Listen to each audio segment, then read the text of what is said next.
নমস্কার দর্শক বন্ধুরা, আজকে আমি আমাদের মতো সাধারণ যারা ভক্ত, ঈশ্বর আরাধনা করি, ধর্মজগতে থাকার চেষ্টা করি,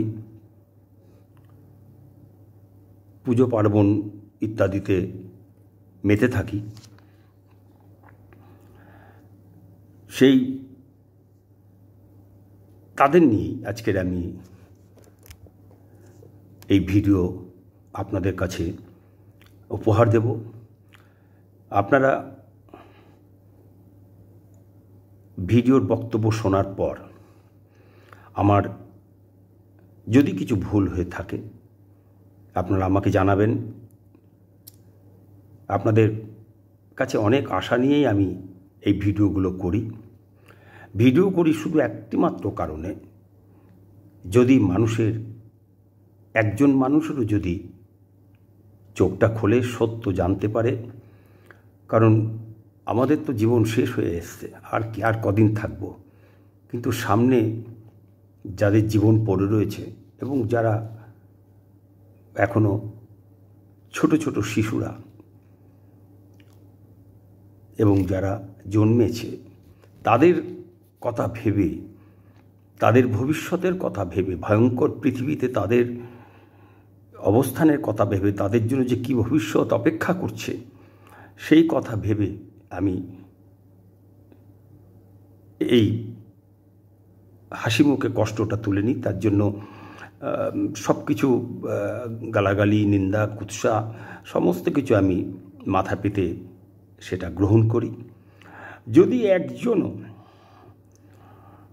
উপকৃত হয়, একজন মা বাবাও যদি শুনে যদি তাদের ভুলগুলো যদি শুধরে নিতে পারে, তাহলে যে শিশুগুলো এখনও পর্যন্ত কাঁচা মাটি, তাদের উপর তাদের মা বাবাদের যে ভুল, সেই ভুলগুলোর ছাপ পড়বে না। তাই আসুন আজকে একটা ছোট্ট একটা ছড়া দিয়ে একটা শুরু করি। ঈশ্বর, জীবন্ত ঈশ্বর ছাড়া তোমার জীবনে কেউ বা কোনো কিছু যেন প্রধান না হয়। যদি জীবন্ত ঈশ্বর প্রধান হয় তোমার জীবনে, তাহলে থাকবে না কোনো রোগ, শোক, মৃত্যু ভয়, আর থাকবে না গ্রহদোষ, দরিদ্রতা, বুদ্ধি বিপর্যয়। এটা আমি গ্যারান্টি দিয়ে আপনাদের সামনে বলে যাচ্ছি, এতে আমার দ্বিমত নেই। আমি যাদের কথা বা যে ঈশ্বরদের কথা বলতে চাইছি তারা প্রত্যেকেই জীবন্ত ঈশ্বর। তারা হলেন শ্রী শ্রী রাম, কৃষ্ণ, বুদ্ধ, যিশু, হজরত মোহাম্মদ, মহাপ্রভু, ঠাকুর রামকৃষ্ণ ও সর্বশেষ ঠাকুর অনুকূলচন্দ্র। তাদের মহামানব, অবতার বা প্রেরিত দূত বলা যেতে পারে। আর সেই বলা চলে এসেছে ঈশ্বরের প্রথম মানুষ রূপে মানুষের মাঝে নেমে আসার সময় থেকে। যদিও তাদের অবতার বললে কম বলা হয়, কারণ অবতার আমরা সবাই, আমরা যারাই তাঁর অমরধাম থেকে নেমে এসেছি, অর্থাৎ অবতরণ করেছি নিচে এই মাটির বুকে, সেই অর্থে আমরা সবাই অবতার। আর ঈশ্বর এক ও একমাত্র অবতারই, কারণ তিনি সবাইকেই অবতরণ করান এই পৃথিবীর বুকে। আর তাই ঈশ্বর যখন নিজেই নেমে আসেন বারবার, অর্থাৎ অবতরণ করেছেন ও অবতরণ করেন যুগে যুগে এই মাটির বুকে মানুষের রূপ ধরে, মানুষ মায়ের গর্ভে, মানুষের মাঝে, সেই অর্থে তিনিও অবতার, আবার অবতার হয়েও অবতারী। এই যে ঈশ্বর বা অবতারী নেমে আসেন, তখন সরাসরি তাকে জীবন্ত ঈশ্বর বলা থেকে বিরত থেকেছে ঈশ্বরের অনুরাগীবৃন্দ, আর নানাভাবে নানা কথার মধ্যে দিয়ে ঈশ্বরের নবরূপ নিয়ে আবির্ভূত জীবন্ত ঈশ্বররা ঈশ্বরের জীবন্ত উপস্থিতিকে বারবার জানান দিলেও তা মানুষের মাঝে প্রতিষ্ঠা করতে দিতে চায়নি ধান্দাবাজ ধর্ম ও ঈশ্বর বিশ্বাসী ব্যবসায়ীরা নিজেদের স্বার্থে। তারা ঈশ্বরের জীবন্ত রূপকেই তাদের ধান্দার উপকরণ বানিয়ে ফেলেছে, আর এতে ধর্ম ও ঈশ্বর নিয়ে এই ধান্দাবাজ আত্মপ্রতিষ্ঠা ও অর্থ মান যশ লাভের লোভী ব্যবসায়ীরা সফল হয়েছে। দুর্বল, ভীরু, মূর্খ, সন্দেহবাতিক, অশিক্ষিত, লেখাপড়া জানাওয়ালা বা না জানাওয়ালা, কুসংস্কারাচ্ছন্ন, কিছু না করে পাওয়ার মানসিকতা সম্পন্ন অতি বোদ্ধা তথাকথিত ধর্ম ও ঈশ্বর বিশ্বাসী সাধারণ ভক্তদের জন্যে। এর থেকে নাস্তিক বা ঈশ্বর অবিশ্বাসীরা অনেক গুণে, হাজার গুণে ভালো। ঈশ্বর যখন স্বয়ং মানুষের মাঝে মানুষের রূপ নিয়ে মানুষের মঙ্গলের জন্য মানুষ মায়ের কোলে নেমে এসেছিলেন, তখন তিনি বারবার ইঙ্গিত দিয়েছিলেন তার আগমনের সংবাদ। আর তা আমরা জানতে পাই রামায়ণ, মহাভারত, গীতা, ত্রিপিটক, বাইবেল, কোরআন, চৈতন্য চরিতামৃত, রামকৃষ্ণ কথামৃত ও শ্রী ঠাকুর অনুকূলচন্দ্রের বিশাল 25,000 বাণী ও অসংখ্য কথোপকথন সম্বলিত গ্রন্থরাজিতে। অথচ তা সত্ত্বেও আমরা ঈশ্বর বিশ্বাসী ও অবিশ্বাসীরা তথাকথিত মহাপণ্ডিত বুদ্ধিজীবী সম্প্রদায় আমরা সবাই তা বুঝতে চাইনি, বুঝতে পারিনি এবং বোঝার ক্ষমতাও নেই। কারণ ঈশ্বরের জীবন্ত উপস্থিতিকে বুঝতে পারা, ঈশ্বরকে টেকেন ফর গ্রান্টেড করে নেওয়া, ঈশ্বরকে আমার বাপের চাকর করে নেওয়া এবং ঈশ্বরের অস্তিত্ব সম্পর্কে কোনো বিশ্বাস যাদের নেই, সেই আমাদের মতন এই ধরনের বালখিল্যদের ঈশ্বরের জীবন্ত উপস্থিতিকে বুঝতে পারা কর্ম নয়। আমি অবাক হয়ে যাই যখন অতি বড় ধর্ম ও ঈশ্বর বোদ্ধা এই বিষয়ে মন্তব্য করেন যে ঈশ্বর যিনি বিশ্ব ব্রহ্মাণ্ড সৃষ্টি করেছেন তাকে এইসব অবতারগণ এক কণামাত্র জানতে সক্ষম হন না। কি ভয়ঙ্কর নির্বোধের মতন হাস্যকর কথা! এরা এইসব কথা সাধারণ মানুষের মাঝে ঢাক পিটিয়ে প্রচার করে। এদের সঙ্গে কথা বলা মানে অকারণ নিজেকে ছোট করা ও মূর্খের স্বর্গে বাস করা। মেথরের সঙ্গে যদি আপনি লাগতে যান তাহলে আপনার যে দশাটা হবে, এদের সঙ্গে কথা বললে ঠিক এই একই দশা হবে। গাদির দুর্গন্ধ বেরোবে, সমস্ত গায়ে, সারা গায়ে গুয়ের ডাব্বা উল্টে দেবে। তাই এদের থেকে সসম্মানে দূরে থাকাই ভালো। তবুও এইসব কথা নিয়ে আলোচনা করতে হয়, কারণ এদের ধর্ম ও ঈশ্বর সম্পর্কে জ্ঞানগর্ভ ভাষণ ও চটকদারি সাজগোজ বেশভূষা সাধারণ আমজনতাকে ভয়ঙ্করভাবে প্রভাবিত করে।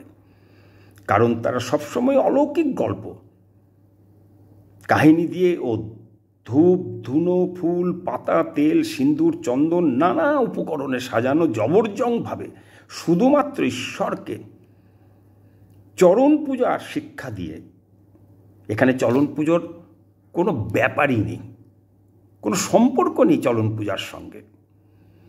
সম্পূর্ণটাই হচ্ছে সেই অমূর্ত ঈশ্বর, আনসিন গড, যারা নানা রকম মূর্তি ধরে আমাদের সামনে আছেন। মাটির মূর্তিতে অবস্থান করছেন, তাদের চরণ পূজার শিক্ষা দিয়ে অমূর্ত ঈশ্বরকে এদের সামনে, সাধারণ ভাঙাচোরা মানুষের সামনে উপস্থাপন করে। আর জীবন্ত ঈশ্বর হয়ে যান এই সমস্ত তথাকথিত কপট, ভণ্ড, আদাজ্ঞানী বা অজ্ঞানী, আচরণ বহির্ভূত, রংচঙে সাজা ঈশ্বর পূজারীদের কাছে তাদেরই মতো কোনো এক ধর্ম বা আধ্যাত্মিক জগতের সাধারণ গুরু। সাধারণ মূর্খ, অজ্ঞানী, ভীরু, দুর্বল, কুসংস্কারাচ্ছন্ন, কিছু না করে পাওয়ার মানসিকতা সম্পূর্ণ রিপুতাড়িত, বৃত্তি প্রবৃত্তিতে ডুবে থাকা, চরণ পূজায় মগ্ন জীবাত্মা জীবন্ত ঈশ্বরের উপস্থিতিকে রক্ত মাংসের রূপ ধরে নেবে আসা বিশ্বব্রহ্মাণ্ডের মালিক, সৃষ্টিকর্তা, পুরুষোত্তম পরমপিতাকে, সদ্গুরু, সর্বদর্শী, সর্বজ্ঞকে এরা চিনতে পারে না, বুঝতে পারে না, জানতে পারে না, ধরতে পারে না। এই সমস্ত ভণ্ড, কপট, সাধু, সন্ত, যোগী, ধ্যানী, গোসাই, গোবিন্দ ঈশ্বর পূজারীদের কারণে আর হাজারো নানা দেবদেবীর ভিড়ে ও নানা পূজা পার্বণের জন্য সাধারণ মানুষ বুঝতেই পারে না যে এই পৃথিবীর বিভিন্ন দেশের বিভিন্ন প্রান্তে জাতি, বর্ণ, ধর্ম, সম্প্রদায় নির্বিশেষে যে হাজার হাজার, লক্ষ লক্ষ, কোটি কোটি মানুষ তাদের নিজের নিজের ধর্মীয় রীতিনীতি অনুযায়ী আধ্যাত্মিক জগতের যে হাজারো অমূর্ত দেবদেবীদের, আনসিন গডদের পুজো করে আসছে, তাদের যে সম্মিলিত রূপ, যে মূল উৎস, সৃষ্টির যে মূল কারণ, কারণের কারণ, পরম কারণ, সমস্ত অস্তিত্বের অস্তিত্ব, পরম উৎস, সমস্ত উৎসের উৎস, পরম উৎস। যখন ছিল না আর অস্তিত্ব ছিল, অর্থাৎ কিছুই ছিল না, তখনও তিনি ছিলেন। এই ছিল না আর পিছনে যে অস্তিত্ব ছিল, যাকে বিজ্ঞানীর ঈশ্বরকণা রূপে খুঁজে বেড়াচ্ছেন, যেখান থেকে সেই সৃজন প্রগতি শুরু হয়েছে, সেই তিনি যখন তার সৃষ্টির হাজার লক্ষ লক্ষ কোটি কোটি গ্রহ নক্ষত্রে ভরা, লক্ষ কোটি কোটি ব্রহ্মাণ্ডের মাঝে হাজার লক্ষ কোটি গ্রহ নক্ষত্র নিয়ে গড়া আমাদের এই ব্রহ্মাণ্ডের, আমাদের সৌর পরিবারের এই সূর্য নক্ষত্রকে ঘিরে এই সৌর পরিবারের একটা ছোট্ট গ্রহ পৃথিবীতে নেমে আসেন মানুষ রূপে, তখন ধর্ম ও ঈশ্বর আরাধনার সঙ্গে, আরাধনার জগতের সঙ্গে নামি দামি প্রথিতযশা ব্রহ্মজ্ঞ পুরুষেরা যারা জড়িয়ে আছেন, তারা তখন তাকে চিনতে পারে না।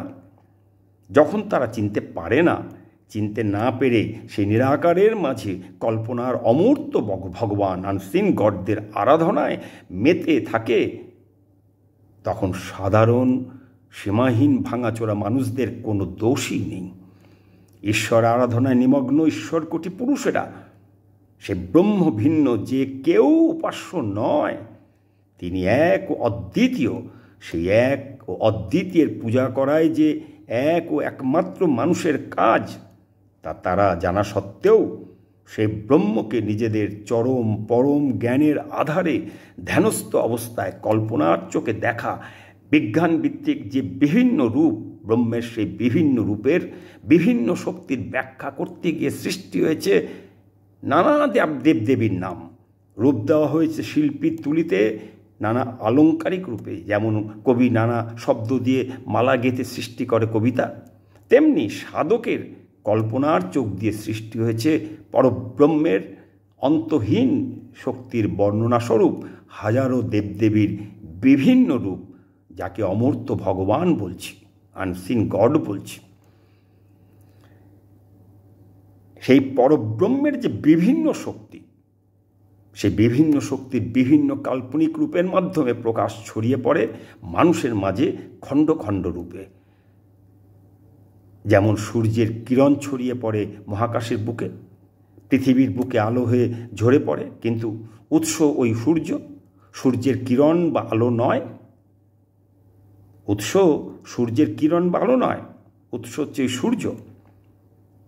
ঠিক তেমনি দেবদেবীদের অমূর্ত ভগবানের উৎস হল ওই পরম ব্রহ্ম, বৃদ্ধির মূল উৎস, অর্থাৎ বিজ্ঞানের ভাষায় সেন্ট্রাল জোন। সেই ব্রহ্ম, পরব্রহ্ম সৃষ্টি করতে করতে যখন ছড়িয়ে পড়েন সর্বত্র, তখন তাঁর সৃষ্টিকে রক্ষা করার জন্য আবার সৃষ্টির পিছনে পিছনে নিজেই তাঁর সৃষ্টির উন্নত সর্বোত্তম রূপ মানুষ, সেই মানুষ হয়ে নেমে আসেন যুগে যুগে। তখন আর কোনো শক্তির যে বিভিন্ন রূপ, সেই রূপের দরকার পড়ে না। তিনি যখন যে রূপে নেমে আসেন, জীবন্ত হয়ে মানুষের রূপ ধরে, রক্ত মাংসের শরীর নিয়ে, সেই রূপের মধ্যেই আমরা তাঁর বিভিন্ন শক্তির কল্পনা থেকে উদ্ভূত বিভিন্ন যে রূপ, দেবদেবীদের যে রূপ, সেই সমস্ত দেবদেবীদের রূপকে দেখতে পাব, একের মধ্যে 100 যেমন। কিন্তু দুঃখের বিষয়, তার আশা, মানুষ রূপে আসা, এবং বারবার তার আশা তার সফল হলো না, তারই ভণ্ড কপট ধান্দাবাজ ভক্তদের কারণে, আর সাধারণ মানুষদের অজ্ঞতার কারণে, দুর্বলতার কারণে, ভীরু কাপুরুষ কুসংস্কারাচ্ছন্ন হয়ে থাকার কারণে। আর এই জন্যেই ভিডিওতে আজকে আমার আশা এদের এইসব বিষয় নিয়ে আলোচনা করার জন্য। যদি সাধারণ মানুষের চোখ খোলে, এই সমস্ত ভণ্ড কপট ধান্দাবাজ ঈশ্বরের ভক্তরা এমনভাবে ঈশ্বরকে প্রচার করেন, সাধারণ মানুষের কাছে যে এমনভাবে তুলে ধরেন, কেউই নাকি ঈশ্বরের যে অব্যক্ত রূপ, বিদেহী যে রূপ, নিরাকার যে রূপ, তাকে, সেই রূপকে জানতে সক্ষম হন না। এই জানার চেষ্টা নাকি অন্তহীন। ঠিকই তো, অন্তহীন তো বটেই। দুদিনের যোগী ভাতকে যেমন বলে অন্ন, আদার ব্যাপারী যেমন জাহাজের খবর রাখতে যায়, নগণ্য মানুষ ক্ষমতার সীমা ছাড়িয়ে বড় জটিল বিষয়ে যেমন অহেতুক বালখিল্য আগ্রহ দেখায়, উটের যেমন চিত হয়ে শোয়ার শখ হয়, হাতি ঘোড়া যেখানে তল পায় না সেখানে মশা যেমন বলে কোথায় জল, বিজ্ঞরা যেখানে ব্যর্থ সেখানে নির্বোধ এসে যেমন নাক গলায়, বড় বড় লোক যে কাজ করতে ব্যর্থ হয়, বালখিল্য অদক্ষ অযোগ্য ক্ষুদ্র যেমন সেই কাজ করতে এগিয়ে যায়, ঠিক তেমনি এই সমস্ত 12 হাত কাঁকুরের 13 হাত বিচির মতো মানসিকতার কপট ভণ্ড ধান্দাবাজ ভক্তরা ঈশ্বরের লীলা, ঈশ্বরের শক্তির বর্ণনা করে, আর সাধারণ সীমাহীন ভাঙাচোরা মানুষ তা গদগদ করে গেলে জীবন্ত ঈশ্বরকে, জীবন্ত জীবননাথকে হেলায় ফেলে এরা জগন্নাথকে দেখতে যায়। জীবন্ত জীবননাথই যে জগন্নাথ, তা এরা জীবননাথের পাশে থেকেও অহংকারে এরা দেখতে পেল না বা পায় না। শ্রী ঠাকুর অনুকূলচন্দ্র এই ব্যাপারে পরিষ্কার বলেছেন, জগন্নাথকে দেখতে গিয়ে,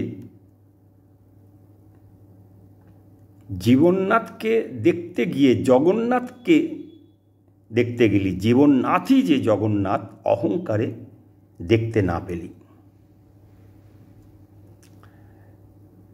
বাণীটা এরকমই, জীবন্ত যে জীবননাথ, জীবননাথকে হেলায় ফেলে, ইয়েস, জীবননাথকে হেলায় ফেলে জগন্নাথকে দেখতে গেলি, জীবননাথের পাশে বসে দিন কাটাচ্ছে,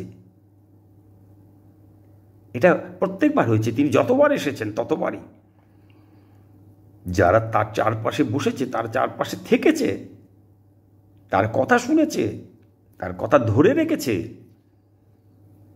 তারপরও রক্ত মাংসের জীবন্ত ঈশ্বরকে চোখে দেখেছে দিনের পর দিন, মাসের পর মাস, বছরের পর বছর, তারপরও তাদের জগন্নাথকে দেখার ইচ্ছা হয়। তাই ঠাকুর দুঃখ করে বললেন, জীবননাথকে হেলায় ফেলে জগন্নাথকে দেখতে গেলি, জীবননাথই যে জগন্নাথ অহংকারে দেখতে না পেলি। তো ঈশ্বর যিনি নিজে মানুষের রূপ ধরে নেমে এসেছেন মানুষের মাঝে, তিনি দেহী রূপে এসে তার নিজের বিদেহী রূপকে এক কণা মাত্র জানতে সক্ষম হন না? এটা কি বলছেন এই সমস্ত ঈশ্বর পূজারীরা? তিনি যতবার এসেছেন মানুষ রূপে, রাম, কৃষ্ণ, বুদ্ধ, যিশু, হজরত মোহাম্মদ, চৈতন্য মহাপ্রভু, ঠাকুর রামকৃষ্ণ, ঠাকুর অনুকূলচন্দ্র, ততবারই তার বিশ্বরূপ তার প্রধান ভক্তদের তিনি দেখিয়েছেন। আমাদের মতো আবালরা তার জীবন্ত রূপকে বুঝতে পারা থেকে, তার জীবন্ত রূপের দর্শন পাওয়া থেকে চিরকালই বঞ্চিত হয়েছে। যাই হোক, এর থেকে যা বোঝার সহজেই বোঝা যায়, কথা বাড়িয়ে যে লাভ নেই, সেটা বুঝে নিতে হয়। তাই যতদিন না ধর্মজগতের সাধারণ ভক্তমণ্ডলী, তা সে পৃথিবীর যে প্রান্তেই থাকুক, যে ধর্ম বা সম্প্রদায়ের লোক হোক না কেন, নিজেদের দুর্বলতা চিহ্নিত করতে যতক্ষণ না পারছেন, দুর্বলতাকে চিহ্নিত করার চেষ্টা না করছেন, চিহ্নিত করে নিজেদের পরিবর্তন না করছেন, অন্ধকার থেকে আলোর দিকে মুখ না ফেরাচ্ছেন, ঘুম ভেঙে জেগে উঠে যুগ অনুযায়ী ঈশ্বরের জীবন্ত রূপকে জীবনে গ্রহণ ও নিখুঁত পালন না করছেন, যতদিন পর্যন্ত কপট ধান্দাবাজি ভণ্ড ভক্তরা কপট ভক্তি থেকে নিজেদের সরিয়ে না আনছেন, নিজেদের পাপ কাজের জন্য চোখের জলে প্রায়শ্চিত্ত স্বরূপ তার কাছে ক্ষমা না চাইছেন, জীবন্ত ঈশ্বরের কাছে চোখের জলে নিজেদের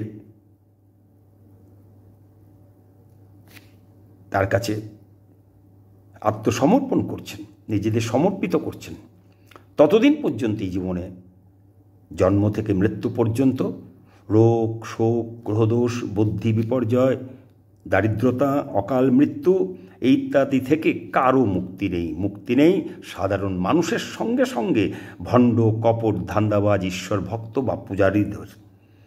মুক্তি নেই, মুক্তি নেই, মুক্তি নেই। এদের সকলের শেষে সেদিন ভয়ঙ্কর। এর হাত থেকে আমাদের কারোর মুক্তি নেই। আমি আপনাদের সামনে কথা বলছি, ঠাকুরের কথা এই মুহূর্তে আমার মনে পড়ছে বলতে বলতে, কথা বলতে বলতে। সেই কথাটা আমি আমার নিজের ক্ষেত্রে প্রয়োগ করে আপনাদের সামনে তুলে ধরছি। ঠাকুরের কথাটা, তুমি যা করছো বা করে রেখেছ, তুমি যা করছো বা করে রেখেছ, ভগবান তাই গ্রাহ্য করবেন, আর সেগুলির ফলও পাবে ঠিক তেমনি। ঠাকুর এই বাণীটা দেওয়ার পর বলেছেন, এ কথা আমার জীবনে আগে প্রযোজ্য, তারপর সকলের জীবনে। কত বড় কথা বলেছেন তিনি। তাহলে আমাদের জন্য কি অবস্থা অপেক্ষা করছে? একই কথা বিজ্ঞানও বলছে, আপনারা সবাই জানেন, every action has opposite and equal reaction. প্রতিটি ক্রিয়ার বিপরীত, সমবিপরীত এবং একই রকম প্রতিক্রিয়া হয়। ভালো ছাড়া মন্দ করলে পরিস্থিতি ছাড়বে না, যা ইচ্ছা তাই করবে তুমি, তা করলে রে চলবে না। ভালো ছাড়া মন্দ করলে পরিস্থিতি ছাড়বে না, এটাও ঠাকুর বলেছেন। এসব কথা মনে পড়লে চোখের সামনে শেষের দিনগুলি ভেসে ওঠে। যারা যৌবনের পাগলা ঘোড়ায় ছুটছেন, তাদের কাছে এখন এগুলো ভেসে উঠবে না, কিন্তু তাদের আমি একটু বলি, থমকে দাঁড়াও পথিক, একটু দাঁড়াও, দাঁড়িয়ে একটু পিছন দিকে তাকাও।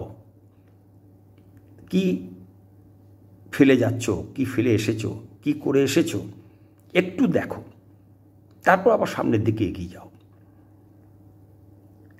যত তাড়াতাড়ি এটা বুঝতে পারবে তত তাড়াতাড়ি সামনের দিন সুন্দর। সবাই ভালো থাকুক সেটাই আমি চাই, তাই জন্য প্রত্যেককে এই কথাগুলি বলা।